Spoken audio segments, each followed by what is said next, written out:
साल 2014 के बाद पहली बार हारी मोदी सरकार। महिला आरक्षण संशोधन बिल लोकसभा में गिरने के बाद अब क्या नया होने जा रहा है। लोकसभा में दो अन्य बिल जो पाइपलाइन में हैं उनका क्या, और अब मोदी सरकार के पास आखिर महिला संशोधन विधेयक को लेकर क्या विकल्प है। तमाम चीजों पर विस्तार से चर्चा करेंगे, विस्तार के साथ आपके साथ जानकारी साझा करेंगे। आप भी इस वीडियो के साथ जुड़ सकते हैं। अगर आपका कोई सवाल जरूर पूछिए वीडियो के कमेंट बॉक्स में। प्लेटफॉर्म पर नए हैं तो प्लेटफॉर्म के साथ भी जरूर जुड़िएगा, पेज को लाइक और फॉलो जरूर कीजिएगा। पीटीसी न्यूज का ये प्लेटफॉर्म है और मैं हूं आपके साथ अतुल वर्मा। कल भारी बवाल के बाद लोकसभा में महिला संशोधन बिल गिर गया और एक बड़ी खबर अपने आप में निकल कर आई। आज संसद का विशेष सत्र खत्म हो गया। लोकसभा स्पीकर ओम बिरला ने सभी नेताओं के साथ मुलाकात की, लेकिन मोदी सरकार के मंत्रियों के चेहरे मायूस नजर आए क्योंकि महिला संशोधन विधेयक पारित नहीं हो पाया। और अब मोदी सरकार के पास क्या कुछ विकल्प बचा है इस बिल को पास करवाने के लिए। हालांकि इसका नोटिफिकेशन गुरुवार रात को ही जारी हो गया था। ऐसे में जो अन्य दो बिल हैं, संशोधन बिल जो पाइपलाइन में चल रहे हैं, उनका क्या होगा। क्या इसको लेकर भी वोटिंग होगी आगे या फिर नहीं होगी।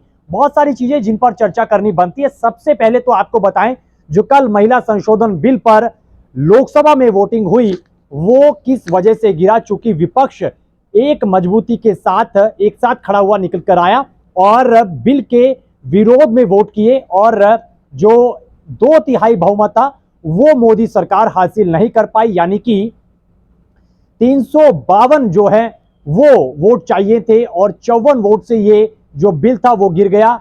बिल के समर्थन में 298 वोट पड़े, जबकि विरोध में 230 वोट पड़े। और इसके बाद अलग अलग प्रतिक्रियाएं भी निकल कर आई और एक बड़ी प्रतिक्रिया भी निकल कर आई। केंद्रीय गृह मंत्री अमित शाह की तरफ से प्रतिक्रिया यह निकल कर आई कि कांग्रेस और उनके जो अन्य दल निकल कर आए, विपक्षी दल तमाम, उन्होंने ही इस बिल को पास नहीं होने दिया। लेकिन महिला सशक्तिकरण के खिलाफ जिस तरीके से रणनीति बनाई जा रही है, इसको बिल्कुल भी बर्दाश्त नहीं किया जाएगा। ये जो तस्वीर निकल कर आई ये दूर तक जाएगी। और इसके बाद कांग्रेस के सांसदों की तरफ से भी प्रतिक्रिया निकल कर आई, सपा सांसदों की तरफ से भी प्रतिक्रिया निकल कर आई। उन्होंने कहा कि सरकार की मंशा ठीक नहीं थी, ये महिला सशक्तिकरण से जुड़ा बिल नहीं था, इसलिए इस बिल के विरोध में जो है वोट किए गए। कांग्रेस सांसद राहुल गांधी ने स्पष्ट कर दिया कि मोदी सरकार की रणनीति कुछ और है, संविधान से छेड़छाड़ की जा रही है, जिसका जिक्र कांग्रेस सांसद प्रियंका गांधी ने भी किया। लेकिन जो दो अन्य संशोधन बिल है, अब उनका क्या, जो पाइपलाइन में मोदी सरकार की हैं।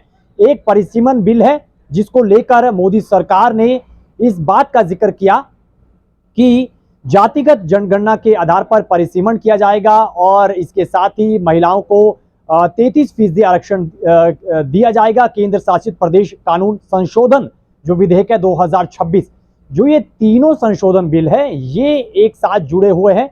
और इसको लेकर कल जब बिल लोकसभा में गिरा, उसको लेकर मोदी सरकार के कैबिनेट मंत्री किरण रिजिजू की तरफ से बड़ी प्रतिक्रिया निकल कर आई, जिन्होंने कहा कि ये तीनों ही बिल बहुत ही गहराई के साथ जुड़े हुए थे। अब जो कि दो अन्य बिल है जिनको लेकर आगे चर्चा होनी थी, लेकिन ये अन्य दो बिल अब आगे नहीं जाएंगे क्योंकि तीनों ही बिल आपस में जुड़े हुए थे।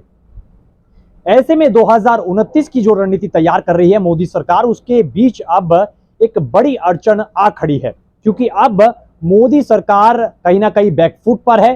2027 के तहत जातिगत जनगणना का जो आधार बनाया गया, जिसको लेकर ये कहा गया कि परिसीमन के बिना ये महिला आरक्षण जो बिल है, कानून है, ये पूरी तरीके से लागू नहीं होगा। हालांकि मोदी सरकार की तरफ से गुरुवार को बेशक इसका नोटिफिकेशन जारी किया गया कानून मंत्रालय की तरफ से, लेकिन बिना परिसीमन के, क्योंकि परिसीमन बहुत जरूरी है। 550 सीटों को बढ़ाकर 850 सीटें करने की तैयारी में सरकार है, जिसमें कहा गया कि जो दक्षिणी राज्य हैं उनकी सीटों से बिल्कुल भी छेड़छाड़ नहीं की जाएगी, बराबर का अधिकार दिया जाएगा।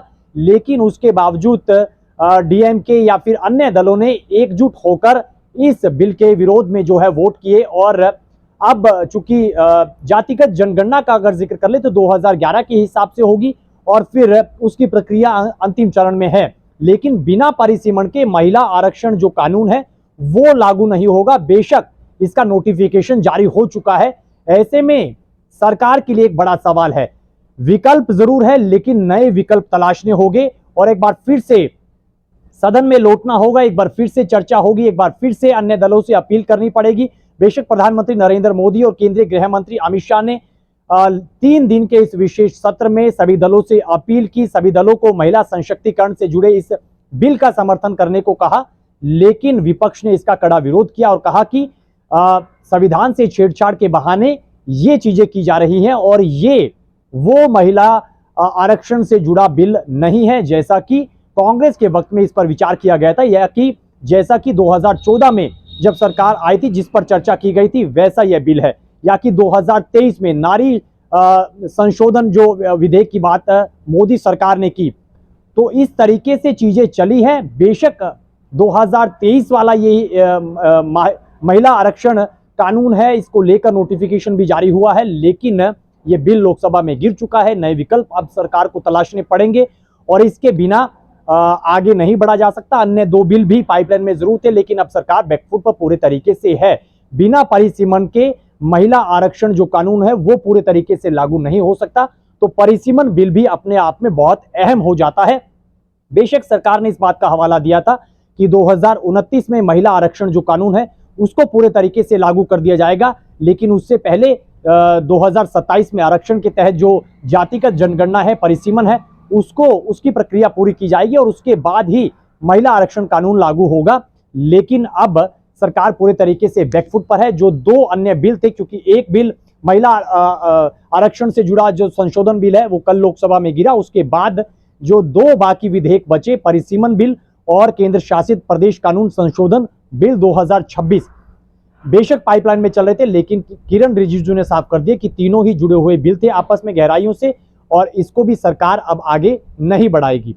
अगले सेशन में फिर देखना होगा सरकार किस तरीके से विकल्प को नए विकल्पों के साथ लौटेगी और इस पर चर्चा होगी या फिर नहीं होगी, लेकिन प्रतिक्रियाओं का दौर लगातार जारी है और 2014 के बाद ये मोदी सरकार की खास तौर पर लोकसभा में पहली हार है जब सरकार कोई ऐसा बिल पास नहीं करवा पाई। इस पर आपकी क्या कुछ प्रतिक्रिया जरूर बता सकते हैं वीडियो के कमेंट बॉक्स में। फिलहाल के लिए बने रहिए पीटीसी न्यूज के डिजिटल प्लेटफॉर्म के साथ। दीजिए इजाजत, नमस्कार।